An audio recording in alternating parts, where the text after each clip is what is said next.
Hey guys, welcome to another 5 minute mindset. Today it's not about a follow along of a specific technique.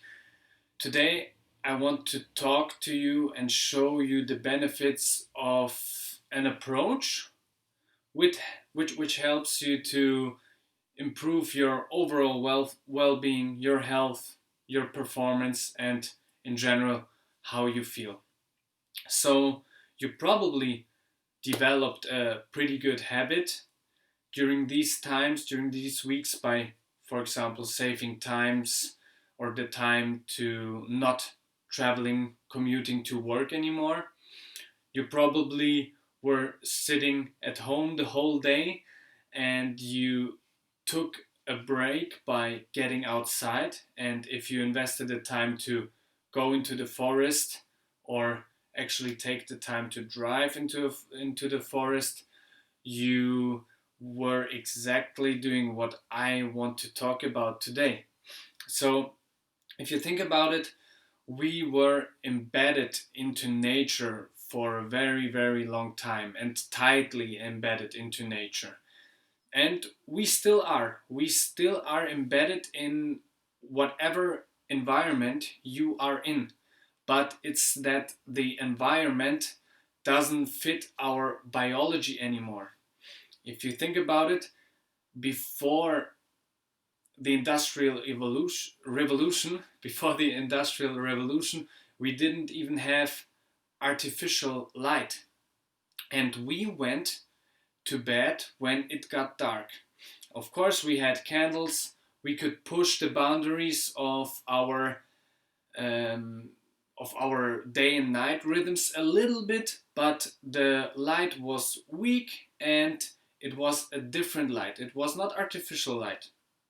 So, since the Industrial Revolution, lifestyle changes went up, went crazy, and the body's response, the body's adaptation in the last 100 to 200 years were much slower than the lifestyle changes we put the body on.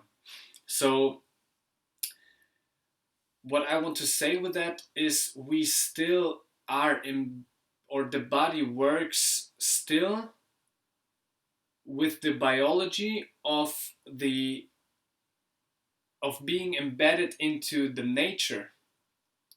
And you should keep that habit if you already developed it, or you should start to do what I'm about to tell you right now, just for the reasons to being more connected to nature. There is a Japanese word, Shinrin Yoku, which means something like forest bathing. So, a lot of scientific studies have shown that it can reduce your stress levels. It can strengthen the immune system, your mental performance and resilience.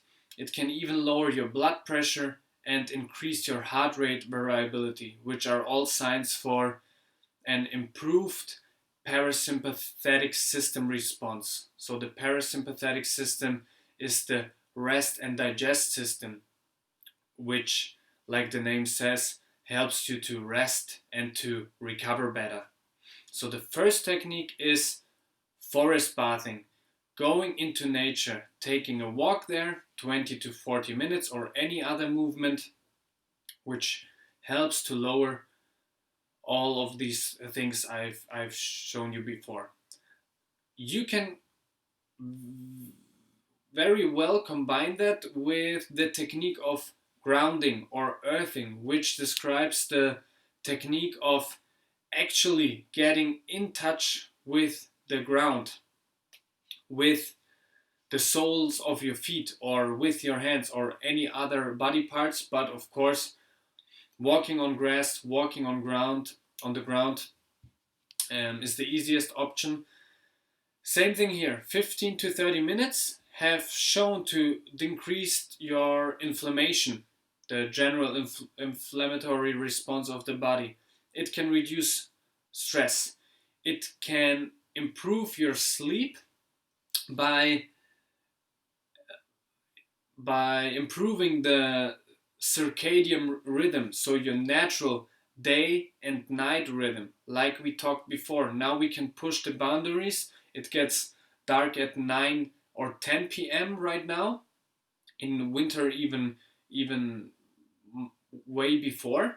But because of artificial light, because of staying aroused through all the blue light, the light which enters your eyes and increases certain activity in your brain, we go out of nature, out of our natural environment. We push the boundaries that can improve our performance or our ability to do some work in the short term, but the long term it can deplete our energy. So we need to restore it by getting back to nature. So the three techniques are getting natural sunlight. If that's not possible at all, try to limit the blue light exposure. So the blue light is the light which you have during during lunch, for example, when the sun is at the highest position, but when it goes down or in the morning, you don't have blue light entering your eyes. So at night, when you look at your screen, look at your phone, look at your TV, they all emit blue light, and it basically tells your brain it's in the middle of the day. Because I receive blue light, it's probably in the middle of the day, and it keeps you awake, although you already want to prepare the body for a good night's sleep. So the first one, getting a lot of sunlight if possible, natural light, also for your skin, but of course with the appropriate preparation, and you need to prepare the body for that. So you cannot start with 30 minutes right away. Maybe you should start with 10 minutes, then 50 minutes, and increase your sunlight exposure. The second technique is forest bathing, just getting into nature, taking a walk in the forest. And the third one is grounding or earthing, getting actually in touch with the ground, with the flooring. So guys, hopefully you could see the benefits or the logical background why we should go back to nature. Keep that habit. If you haven't developed it, start easy. Start with a 15 to 20-minute walk if possible, not in the streets where they're just houses. Try to get into nature first and then develop slightly longer times and add some grounding to that. If you don't have a forest nearby or it consumes too much of your time, just get into the sunlight and walk on grass. That was the other technique we talked about. So find some time to keep or develop that habit. Enjoy the fresh air, enjoy the sun, enjoy the nature.